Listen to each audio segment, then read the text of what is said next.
ನಮಸ್ಕಾರ, ನೀವು ನೋಡ್ತಾ ಇದ್ದೀರಾ ಉತ್ತರ ಕರ್ನಾಟಕ ಸುದ್ದಿವಾಹಿನಿ. ನಾನು ಪ್ರಿಯಾಂಕಾ ಶ್ರೀಗುರು. ರಸ್ತೆ ಅಪಘಾತದಲ್ಲಿ ಸಿಪಿಐ ರವಿ ಉಕ್ಕುಂದ ದಂಪತಿ ಸಾವು ಪ್ರಕರಣಕ್ಕೆ ಸಂಬಂಧಪಟ್ಟಂತೆ ಅಪಘಾತದಲ್ಲಿ ವಶಕ್ಕೆ ಪಡೆದಿದ್ದ ಲಾರಿಯ ನಕಲಿ ವಿಮಾ ದಾಖಲೆ ತೋರಿಸಿ ಕಂಟೇನರ್ ಬಿಡುಗಡೆ ಮಾಡಿಕೊಂಡ ವಿಚಾರ ತನಿಖೆ ವೇಳೆ ಬೆಳಕಿಗೆ ಬಂದಿದೆ. 2022ರ ಡಿಸೆಂಬರ್ 7ರಂದು ನೆಲೋಗಿ ಕ್ರಾಸ್ ಬಳಿಯ ಕಾರು ಮತ್ತು ಲಾರಿ ನಡುವೆ ನಡೆದಿದ್ದ ಅಪಘಾತದಲ್ಲಿ ವಿಜಯಪುರ ಜಿಲ್ಲೆಯ ಸಿಂದಗಿಯ ಸರ್ಕಲ್ ಇನ್ಸ್ಪೆಕ್ಟರ್ ರವಿ ಉಕ್ಕುಂದ ಮತ್ತು ಅವರ ಪತ್ನಿ ಮಧು ಮೃತಪಟ್ಟಿದ್ದರು. ಕಲಬುರಗಿ ಜಿಲ್ಲೆಯ ನೆಲೋಗಿ ಪೊಲೀಸರ ವಶದಲ್ಲಿದ್ದ ಲಾರಿಯನ್ನ ತೆಲಂಗಾಣದ ಹೈದರಾಬಾದ್ ಮೂಲದ ಕಂಟೇನರ್ ಮಾಲೀಕ ರವಿಕುಮಾರ್ ರೆಡ್ಡಿ ನಕಲಿ ದಾಖಲೆ ಸಲ್ಲಿಸಿ ಬಿಡುಗಡೆ ಮಾಡಿಕೊಂಡು ಹೋಗಿದ್ದ. ಇನ್ನು ಬಿಡುಗಡೆಯ ಬಳಿಕ ಇನ್ಶೂರೆನ್ಸ್ ಹಣವನ್ನು ಕ್ಲೈಮ್ ಮಾಡಿಕೊಂಡಿದ್ದ.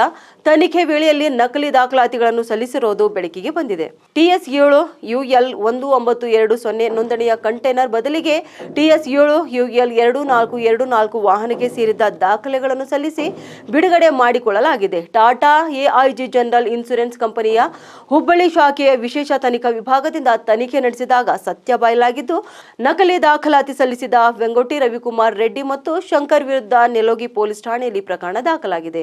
ನಿರಂತರ ಸುದ್ದಿಗಾಗಿ ನೋಡ್ತಾ ಇರು ಉತ್ತರ ಕರ್ನಾಟಕ ಸುದ್ದಿವಾಹಿನಿ.